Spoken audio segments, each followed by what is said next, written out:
Hi. As part of this honours course, I will talk today about playgrounds. I will touch upon two important things, namely how have playgrounds developed through history, as much as we know about that, and how did they offer spatial environments to play with in the past, but also how do they offer ways to make sense of the past through play now? Let me start with the quite obvious statement, maybe, that playgrounds are not only those things where children play in, but they have many different shapes and forms. And in a way, you could definitely say that games are also playgrounds, especially games which have this very big interest, like we saw in the other week lectures as well, in landscapes and playing with landscapes like it's a big playground. And one important example which has been mentioned a couple of times in this course is, of course, the Civilization series and other kind of explorative or 4X games. What those games do is actually make you feel, or they want you at least to feel as players, as a player, that you are in charge of this infinite playground, which is a map, and that you are in the past, there and there, as a past cartographer. It's a different question whether they achieve this sense, but that's definitely a promise they hold. In a way, you could say they have this promise of being sandbox games. And sandbox games, as the word already clearly shows, the term comes originally from literally the sandbox where kids play in, which is this sort of open space, although it has the borders, of course, or you have to be on the beach. This open space where you, as a player, have a great scope of creativity, but I would say also of freedom.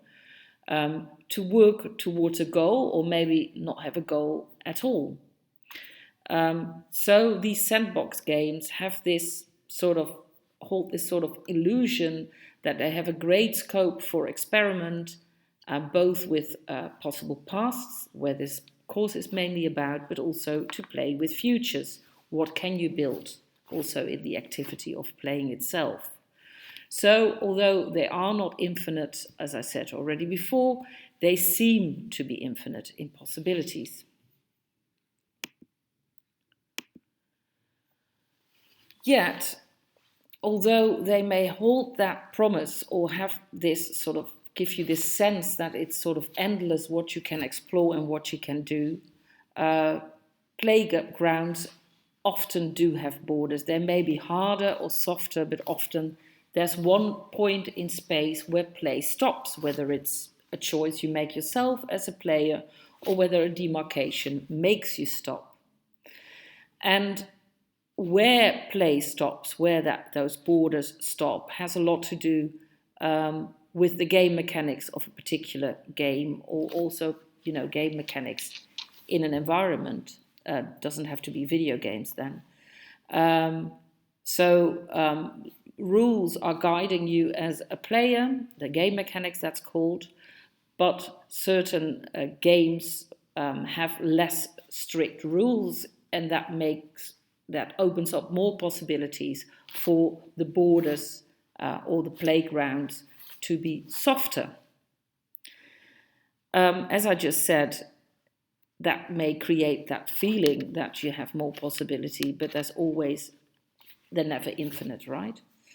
And also, even if there are certain borders, there are certain moments or spatial relations when that playground ends, you can also trespass that playground, those borders. So although they may be harder or softer, as a player you have agency as well in how you make it a playground. So the borders of a playground can shift, and also sometimes you're more aware of the borders than other times. Where does play stop spatially and where does it begin. In certain games or playful environments, that's more clear and more palpable than in others. And then we come back to a concept we've been talking a lot about in this course, and that's the magic circle. And what I want to show you here is that there is this tension, because if you make a playground curated, so harder, more set, and less sort of sandbox-like, you could say, it does something, namely it takes a certain freedom away from the player. And I think that there is a kind of tension between the freedom that play promises and this idea of set borders. Do those set borders make you more a prisoner, or do those borders actually set you free because you are in that safe play space? So in a way, it's not only a tension between freedom of play and set borders, there's also a paradox between freedom of play and set borders. And that's something which you often see in playful activities, either in video games, but also outside in the material world, so to speak. I did a tiny bit of research into the history of playgrounds, and actually there's some work being done on it, but not a lot. But what I discovered, and I found interesting myself, is that at the moment that Huizinga came up with his idea of the magic circle, the tovercirkel, that was around the same period roughly that children playgrounds, namely already late 19th century, before that, started to occur in cities, because playgrounds are a modern invention, you could say. And that, again, maps very well on the whole idea that spaces, and I'm going to go a bit Foucauldian here, are becoming more disciplined and more controlled. So where you as a child play is a controlled environment, and has harder borders than it had in the 18th century, for example. Interestingly enough, you see three pictures of playgrounds here. The left one is a later one from Amsterdam. The middle one is from around the century. And in that middle one, you see these very high equipment to play with, which of course shows that there's a lot of risk involved in those playgrounds still. Well, if you look at modern playgrounds, often that risk is mitigated to a very great extent. But anyway, in the 19th century, those children playgrounds are invented, and that goes together with a whole societal change, cultural change, of which Huizinga was part as well. You get the more, you get more of a division, or maybe even you get more leisure, but anyway, more of a division between work and leisure. You also get more of a division between childhood and adulthood. Well, before that, and actually in certain societies still, but in Western society, children become a sort of different social group with a different way of being treated in education, but also in playground, how they play and how they should develop and how they should behave. There's also the whole debate about the difference between public-private starts to pop up. It is also a period, I would say, that the differentiation between nature, what is non-man-made, and what is man-made becomes more pronounced. And also what we see, of course, also we have to think back, this was the time of the Industrial Revolution, end of the 19th century. You get this more sort of tension between the urban environment and the rural environment. And you can imagine that those playgrounds were more important in an urban environment and than they are still in natural or non-urban environments, where there's far more space and possibilities to play without those sort of outside those sort of demarcated areas. One important concept I wanted to share with you when we talk about these sort of borders, which you see very clearly in those 19th century and actually still up till today playgrounds, is that there is this border, but there's also a very interesting in-between space, which is an area to study in itself, I think, when you want to think about play. And in anthropology, these spaces are called liminal spaces. And liminal spaces are actually the in-between stage. You haven't gone into something new and you haven't left the old situation. So when you enter a magic circle, if there is a clear one, there is a process going on. And during that process of entering, the rules are changing. And think about crossing into another country, no man's land. I remember as a child thinking when I was in between, say, France and Belgium, that I was nowhere almost, right? That is a phase of uncertainty often, of transition, of imprecision, without any defined framework, and sometimes also really dangerous when you're not there, or not there or there.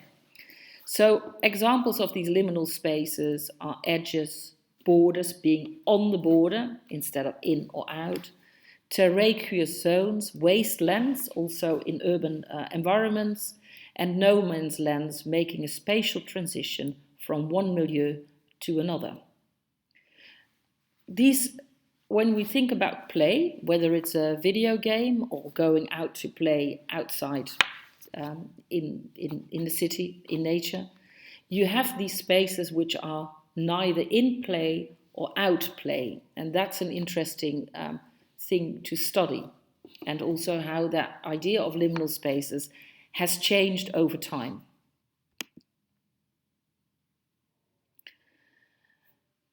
That's one way to think about playgrounds in a more uncertain way.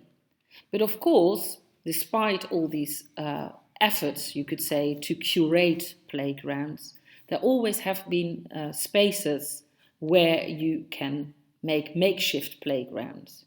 In a way, sandbox games like Minecraft are an example of that. You makeshift how you create the space. Another example, which I mentioned earlier, are also soldiers who, for example, change their battlefield into a playfield.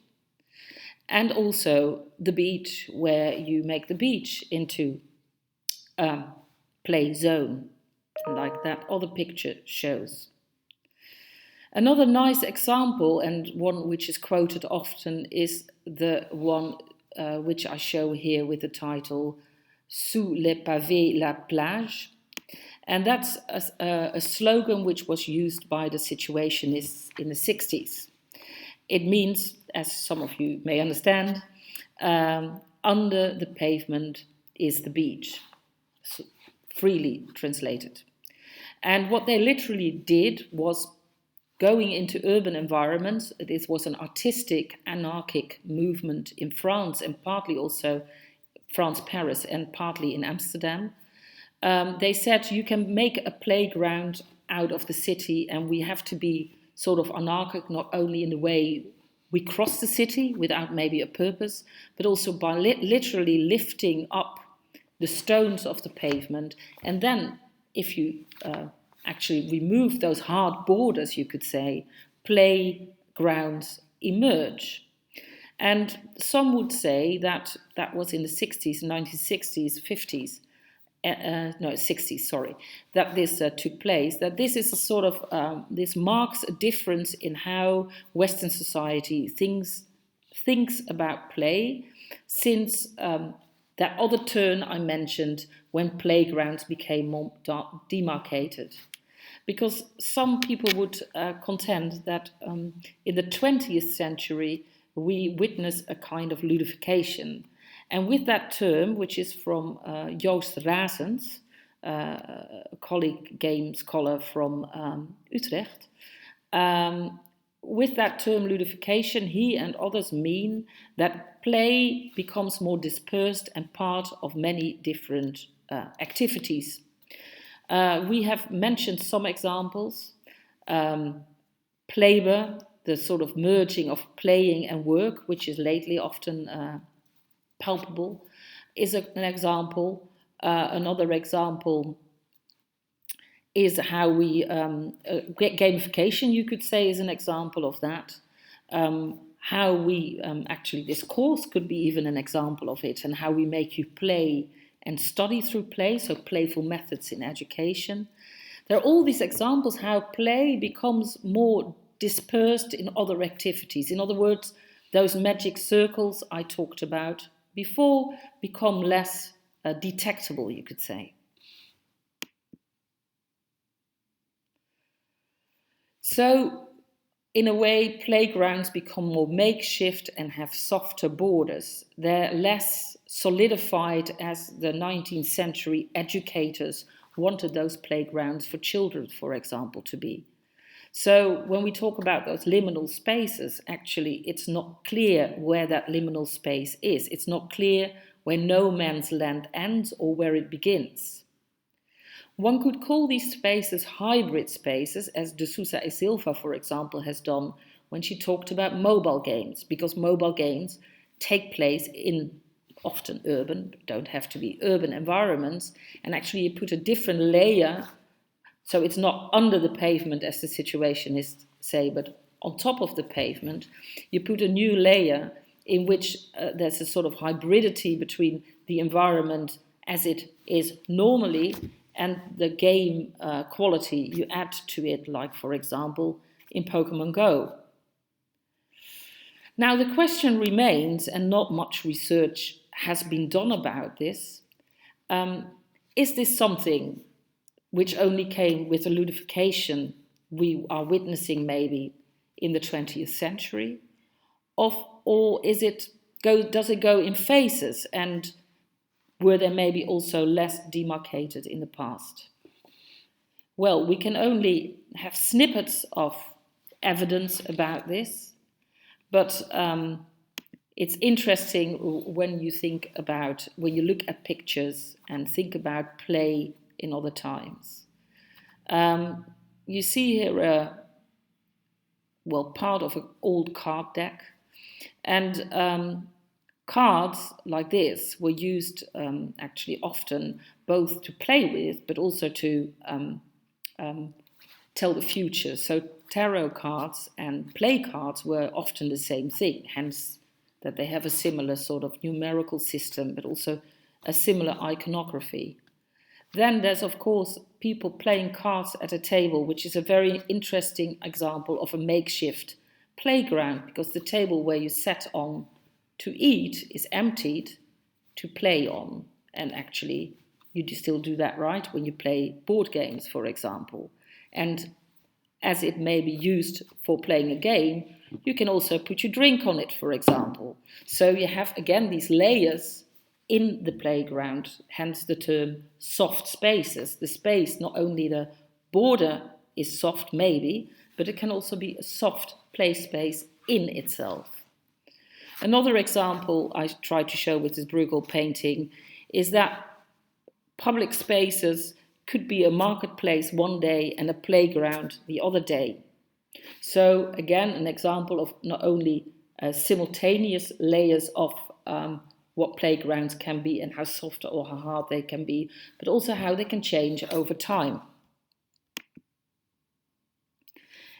And this is some other examples of, and Aris has talked about this, Aris Politopoulos in his lecture as well, about old play, and there's some traces of that, of course. And what I show on the right is, of course, the Olympic Games. Yes, they were very hard borders, you would think, set for only playing Olympic Games every 4 years. But one wonders what happened in that in-between time. Did they just stand empty? Were they used for religious purposes? Or maybe children just used it to play with. So even if the borders are hard physically, that doesn't mean that the playground itself is necessarily a hard space. Not many conclusions can be drawn from this, but what we can see is that playgrounds are always produced, and in that production, they can become more hard and more soft. They can solidify, but they can also mollify. And this tension, I mean, this has to do, and this is a sort of, well, you could say, manifestation of the tension and oscillation between freedom of play and the set borders of the magic circle, which allows us to go into a different state of being, a playful state, a ludic state of being, when being in play. I referred before to the situationists and how they actually, urban grounds, urban infrastructures are quite set. They're quite hard spaces in a way. But even then, people always find ways to make softness within that environment. And I have told this story before, but I always think it's evocative for all of us. If you think about the moment that you played best, it's often when you're not in those sort of curated playgrounds. These are two examples of it. Probably most of you recognize the right one, parkour, which is a sort of making the city into a playground by using the affordances of buildings, or the ludic affordances of buildings and objects in a city in a different way. The left one is a post just after the Second World War playground in London, in which they, in the ruins of London, created these playgrounds for children. There was a whole movement around that. And later also in the hippie times in the Netherlands, in Copenhagen, etc., in which actually that sort of, they were curated, but they sort of celebrated the uncuratedness of playground and the freedom that would bring. And in a way, and also games like Pokemon Go emphasize that the whole city can be a playground. In a way, cities are, or could be seen as vehicles for social behavior, for creativity, but also for innovation, like the parkour game, and also exploration. And in that sense, I would also like to refer to Latour's idea of assemblages, in which you make new sort of collages from existing objects and buildings, technologies and functions, and sort of warp them or mix them and make them into something more playful than that they were maybe intended for. If you climb over a gate, which is meant to hold you back, has the affordances for you to say, no, it has the affordances to make you think, oh, I have to stop here, but you climb over that, and that you do that in a playful way, the artifact or the object of the gate becomes more playful, becomes actually a toy in a way, while it used to be a gate to stop you from moving and to stop, actually quite anti-playful in that sense. So to conclude this lecture, I said many things, and I'm sure, I hope actually, that it will give you sort of food for thought to think more about this. And I also said I don't have evidence for especially the history of playgrounds, but there are some sort of traces which we can think about. But what I want you to anyway take back from this lecture is that there is a tension always in play between freedom, the delineation of play, the magic circle, and what play is. Because also Huizinga already said that play is about freedom. But then when you delineate play, how much can it be still about freedom? We can talk about that, will help probably, if you want to think about that, to think about softer or harder borders, and that borders can also become more hard or soft.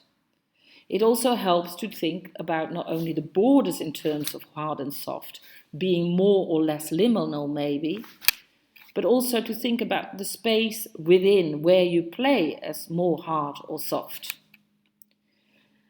Playgrounds change over time. They're not a universal given. How they were used and how they are used in the West is probably also very different from how they are used somewhere else.